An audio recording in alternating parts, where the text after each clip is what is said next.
I befriended a homeless man who gave me this USB drive. He told me he used to be known as Alcesta Ascentes online. Anyone ever heard of him? There are people who are looking for books he wrote. He deleted his online presence because he said what he made was evil. He was really into chaos magic and tried to be a Christian and a Satanist at the same time.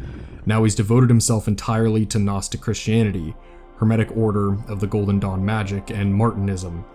He became homeless after seeing an abusive therapist who was defrauding Medicaid. The experience left him catatonic. When he got out of the hospital, he found his landlord threw away all of his belongings, but he kept everything he wrote and all the music he made on Google Drive. He bought a USB, went to the library, and downloaded everything on there. He keeps it close because if he dies, people will find it and will realize he died involuntarily a loser. He gave it to me, told me to share what he made with the world. I uploaded his work onto Patreon, patreon.com/SarPercival. His bank account is linked to it, not mine. I posted on there something he wrote called Negrito. It's a novella written as a film scenario, and he made a 2-hour-long soundtrack to go with it. You're supposed to read it out loud while playing the soundtrack, which I did. The night after, my dream was that movie. I asked a few friends to try it out. Same thing happened to them. This man made a movie you don't watch, but dream in your sleep. I don't know how. Okay, so there is quite a lot to unpack in this story. The first thing I did was head on over to the Iceberg website where the missing books were discussed. This allegedly was the cover of one of these books, and it's the first thing you see when entering the webpage, and it immediately spooked me a bit. There's a video linked below with the same cover and name, and it's just sort of ambient noise music.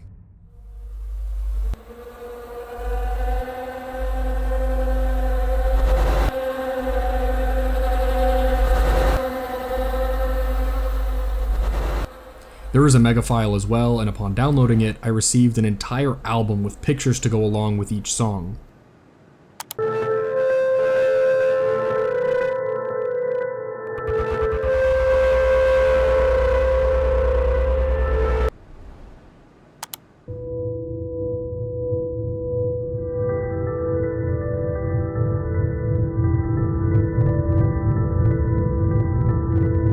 I haven't listened to the album in full, but the pieces I have range from serene to horrifying, all being in that same noise ambient style.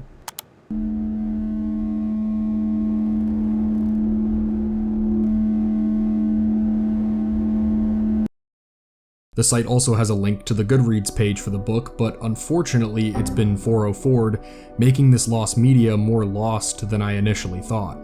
The other thing the OP mentions is the Patreon, Sar Percival, so I made a visit. The Patreon is free, however there is a donation tab for you to pay whatever you want. Quick update from the editing bay. The Patreon was completely paywalled as we were editing this video. We will still be able to discuss the contents, but we can't pay for it and then showed paywalled contents unfortunately, so we're just going to use unrelated footage when talking about the stuff we're unable to show. There is also an exclusive $20 tab in which you get access to dream stories. Essentially, you record your dreams for a week, taking note of common places, themes, characters, and send them to Sar. Sar will write a short story containing the things in your dreams and send them to you. Like the OP mentioned, this Patreon is not run by Sar himself, but it is connected to his bank account, so the OP plays middleman and Sar receives everything you send. The crown jewel of this Patreon page is the movie you dream in your sleep, Negrito. Everything is here. The music, the script. Unfortunately, I was not able to get the entire experience, but it is there for anyone who wants to attempt to watch a film that can only exist in your dreams. If any of you guys do try it, please let us know the outcome. You can reach out to us on any of our socials that are linked down below. The Patreon also mentions that Sar is homeless through no fault of his own, and that he abstains from drugs and alcohol. So if any of you felt touched by any of this man's art, feel free to check out his Patreon. Apparently, all of the proceeds go directly to him getting help and getting off the streets.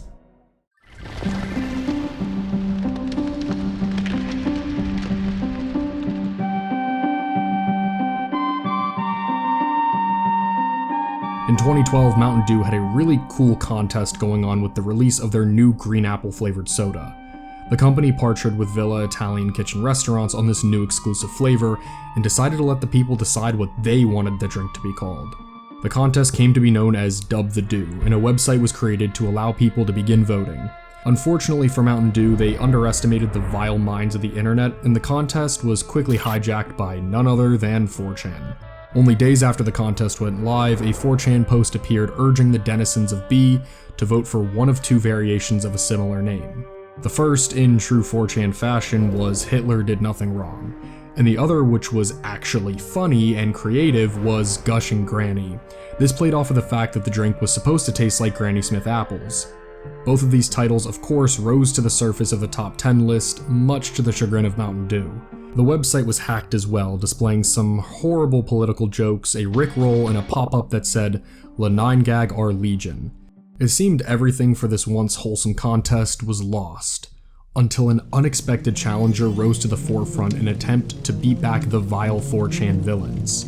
The Equestria Daily blog, which was a fan blog of My Little Pony, got wind of 4chan's attempt and urged the entire fanbase to vote for the name Applejack, named after one of the main ponies in the franchise. The MLP fanbase actually managed to make waves with this and got Applejack to the number 2 spot on the leaderboard.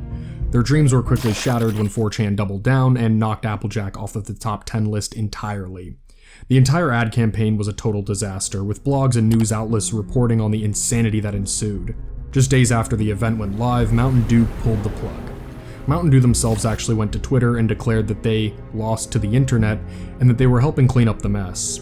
4chan took things too far in some aspects, although I maintain Gushing Granny is just too goddamn funny. This campaign also came in a time where companies didn't really expect this kind of thing to happen, so as much as I want to blame Mountain Dew for not seeing this coming, it wasn't really as standard as something like that would be today.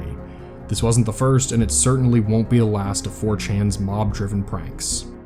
Something I could never see being pranked by 4chan is today's sponsor, Scentbird.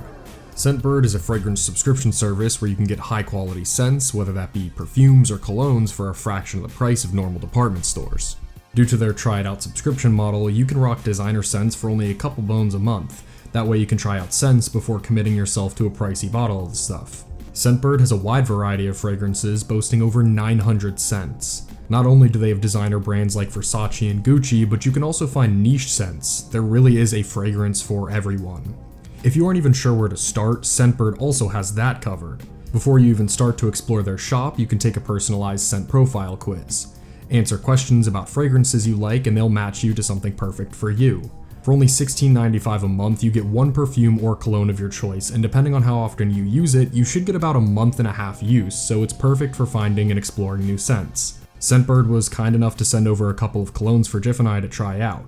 Personally, I picked Sweet Leaf, which has hints of grapefruit, eucalyptus, angelica, jasmine, and the funny green leaf, a cologne only Ozzy Osbourne would sing about.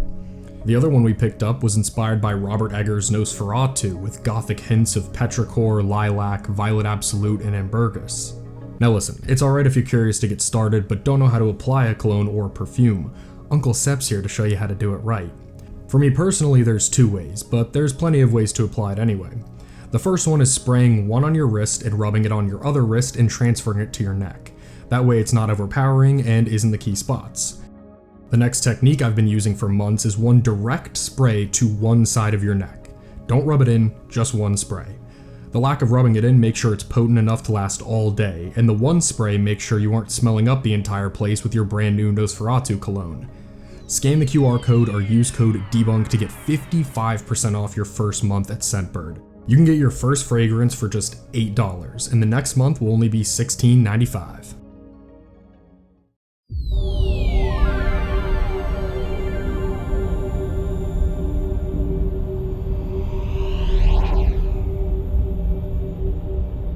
We all know 4chan to be quite the internet's wild west. Its anonymous nature lets anyone post, and sometimes that anonymity leads to a lack of empathy towards their fellow posters.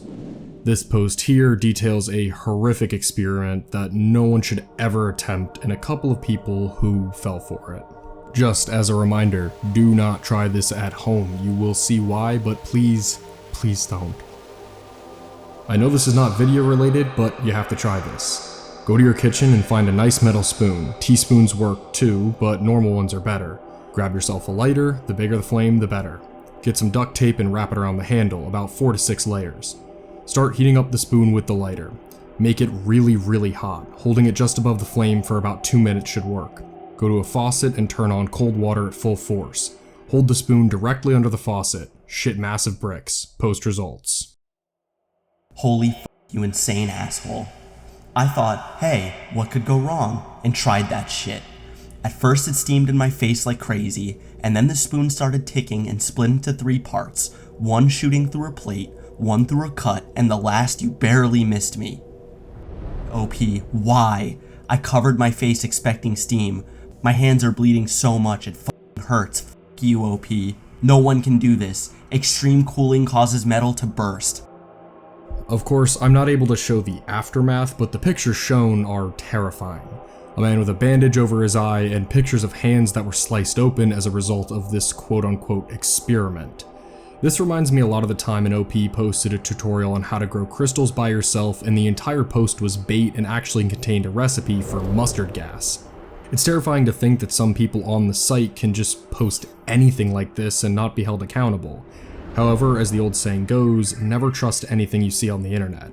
Of course, that's not entirely true, but if you ever find yourself scrolling 4chan late at night and see a recipe for anything, please, please do not try it.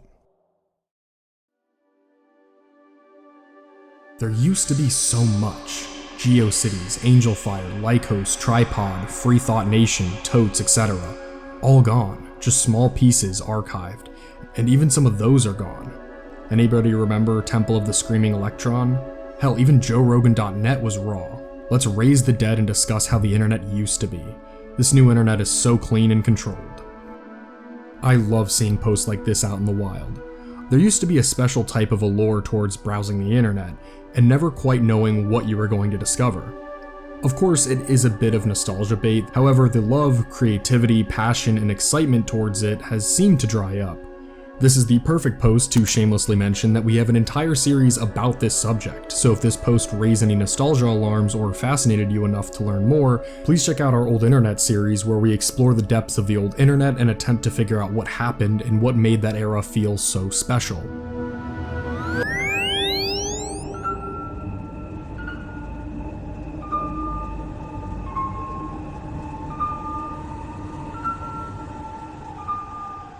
Now, I'm sure plenty of you have seen these images before, whether it be while browsing 4chan or just enjoying anything related to creepy internet content. These unsettling images of a young girl posing for haunted pictures appeared on 4chan for the first time around 2005. The exact date is unfortunately unknown, but the oldest archived image of the girl now dubbed CreepyChan was in 2007. These images appeared throughout the internet around this time, frightening and intriguing any who saw them. The answer here is quite simple and isn't really that creepy at all. I'm sure many of you know by now that these images were made by a model who had a fascination with the macabre. Alice in Harvard started creating these photos at 14 and she spread them across the internet on places like DeviantArt and MySpace. Ironically, she claims that she never posted any of them to 4chan herself, she only found out about it after her friends sent her link to posts where her photos were featured. In 2009, Harvard would find fame outside of the internet when she was a contestant on America's Next Top Model, bringing her unique blend of innocence and horror to a larger audience. She would feature yet again in America's Next Top Model in 2011 and would actually come in second place, which is really cool to see an internet icon become so much bigger than how we know her. Right around the same time, she would have an AMA on Reddit. This was actually an extremely articulate AMA featuring a whole bunch of details surrounding Harvard's personal life. Whether that be her childhood, her experience on America's Next Top Model, and of course, she shared the origin story behind the infamous CreepyChan photo. That picture was taken when I was about 17 in my parents' house. My friend Desi had just sent me that dress, she sews beautiful dresses, and I was really excited about it. I set the camera on top of the fireplace mantelpiece on a timer. I'm not sure why I ended up posting that picture on my MySpace, but I did. I think I liked how my neck looked. I took it around 2 to 4 a.m. and I was always waking my parents up because of the noise I'd make looming around the house at odd hours with my camera. Somebody also asked if being shown on 4chan was a good thing or a bad thing for her at the time. She said that when she first saw herself on B, she was taken aback because of how graphic it all was. In true 4chan fashion, many of the replies were very sexual and aggressive. She did say that plenty of replies were kind too. However, one of the main reasons she initially made this AMA was because of her stay at a place called Remuda Ranch. Harvard seemed to have quite the problematic childhood when growing up, especially regarding her eating habits. So at the age of 11, she was sent to the Texas Children's Hospital and then Remuda Ranch, which was a Christian-based rehabilitation center focused on people with anorexia or bulimia nervosa. Unfortunately, it seems that her stay was quite negative. She stated that the emphasis on religion during her rehabilitation really upset her. She also stated that at the age of 12, while she was there, she reportedly witnessed a girl rip a feeding tube out of her nose and then try to throw herself out of the window, and then said that her bed was covered in a sea of liquid food replacement. She ended one of her comments saying that it's wonderful if this place helped anyone, but that rehab is also a place for someone who truly wants to get better / move on with their lives. Thankfully, these days it appears that Allison Harvard is living a much happier and healthy life. It's really amazing to see all of Creepy Chan's success. Even before I learned her origin all those years ago, I always had a soft spot for her art. She is incredibly talented and deserves all the love the internet and media in general have given her. She's still active as well, running her Twitter, Reddit, and Tumblr, so if you also enjoy the strange macabre art of hers, make sure to give her a follow.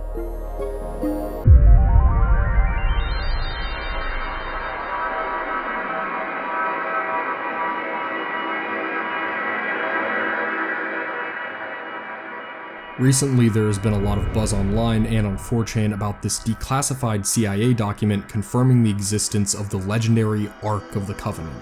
The Ark itself is a legendary artifact in Abrahamic religions. It's the holy resting place of the actual 10 Commandments. Aside from religion, its most famous appearance has to be in Raiders of the Lost Ark. Its whereabouts are unknown, its power is unknown, its appearance is different across many retellings, and the CIA claims they know the full story. The document this comes from was declassified 25 years ago, so I do think it's a bit strange that all of a sudden there's been a certain resurgence in attention for the Ark. The document chronicles the use of remote viewing to find the Ark. Remote viewing is slightly difficult to explain, but I will attempt to make it as clear as possible. Remote viewing is essentially a psychic power that allows the user to access places that would otherwise be inaccessible by normal means, like time, protection, or distance. Remote viewing can give a perfect recollection of an event from the past or a place we can't visit. Throughout the 20th century, the CIA performed plenty of psychic and remote viewing tests in an attempt to gain a better understanding of our world, but also beat the Soviets. Whatever the reason was, they would put pieces of paper in envelopes with a target written on it. The remote viewer could not see what target they were searching for. When tasked to remote view the letter that contained a piece of paper with the Ark of the Covenant written on it, this is what they described.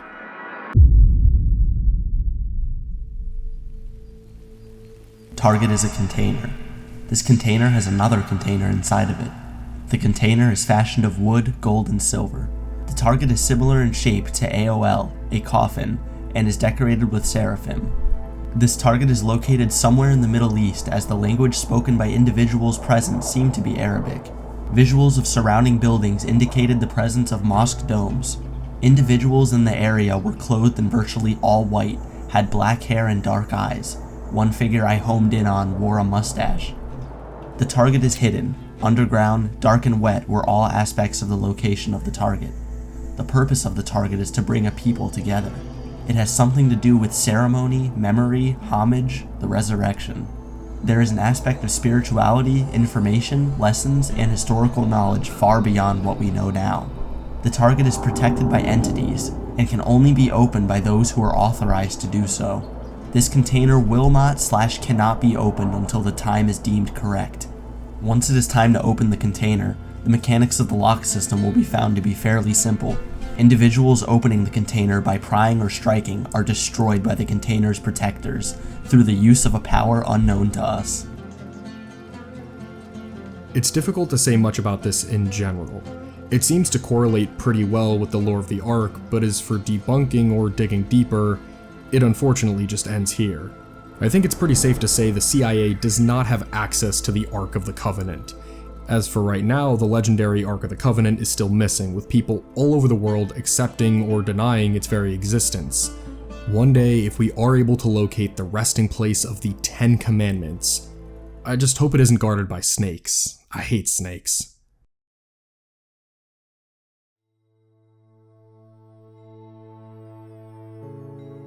For our final post of the night, we have something quite straightforward. Alright B, I made my first Mickey Mouse toy. How does it look? Yeah, it was a real rat. This has got to be one of the most unhinged 4chan coded things I've ever seen. Taxidermy is a pretty common practice, but something like this just feels so wrong. It is kind of impressive, it does actually look like Mickey, and hey, art is subjective. The final line just always manages to take me out. Yeah, it was a real rat. I don't know why that clarification makes me die laughing every time I see it, but damn, I'm not complaining. 4chan always manages to surprise me, no matter the subject material. Thank you guys so much for watching. If you like this video, make sure to like the video and subscribe to see what we put out next. If you want to keep up with us in between videos, make sure to check out our official Instagram and Blue Sky account. They are both linked in the description below. Make sure to stop by our Discord, it truly is the best place to chat with us and other debunk enthusiasts. If you really love what we put out, make sure to check out our Patreon Debunk Plus. It's only $1 a month and that grants you access to everything on there. Supporters get script PDFs, videos early, and other random stuff we decide to put up, and more.